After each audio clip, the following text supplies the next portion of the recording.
সন্তানদের মায়ের কষ্টটা না কেউ বুঝে না এবং কেউ বুঝতে চায় না। হ্যালো ব্রিয়ান, আসসালামু আলাইকুম। আপনারা সবাই কেমন আছেন? আশা করি অনেক ভালো আছেন। আলহামদুলিল্লাহ, আমি আমার পরিবার পরিজনকে নিয়ে অনেক ভালো আছি। তো এই তো ভোর 5টা বাজে উঠে রান্না বসাইছি। কি করব, বন্ধর দিন ছিল, বাচ্চাদের আজকে রেজাল্ট কার্ড দিবে, তাই তো স্কুল যেতে হবে। আবার পানিও থাকে না, তাই রান্নাটা শেষ করে পরেই যাব স্কুলে। তো এই যে তাড়াহুড়া করে রান্নাটা করে নিচ্ছি। বাচ্চাদেরকে নিয়ে যাচ্ছি স্কুলে, কারণ ওদের আজকে স্কুলে দ্বিতীয় সেমিস্টারের পরীক্ষার রেজাল্ট কার্ড দিবে, এই কারণেই যাওয়া হচ্ছে। তিনু বাচ্চাকে নিয়ে যাব, তাই সবাই সাথে থাকুন এবং দেখতে থাকুন।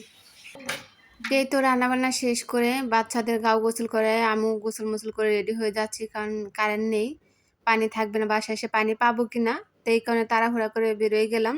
আর আমার বড় ছেলে ওই যে সানগ্লাস পরা যেটা, ওইটা দেখলেন। আর ওই যে একটু স্বাস্থ্য মাস্ত ভালো, ওইটা আমার বাইরের ছেলে, মানে বাইরে বাইশটা।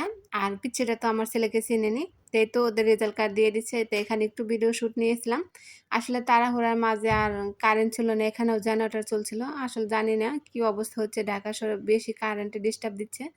তাই রেজাল্ট কার্ড নিয়ে এই যে এখন 1টা বাজে বাসায় চলে যাচ্ছি। আর রাস্তায় এতটাই জ্যামজট কি বলবো, মানে মায়েদের কষ্ট না কেউ বুঝতে চায় না, কেউ বুঝেও না।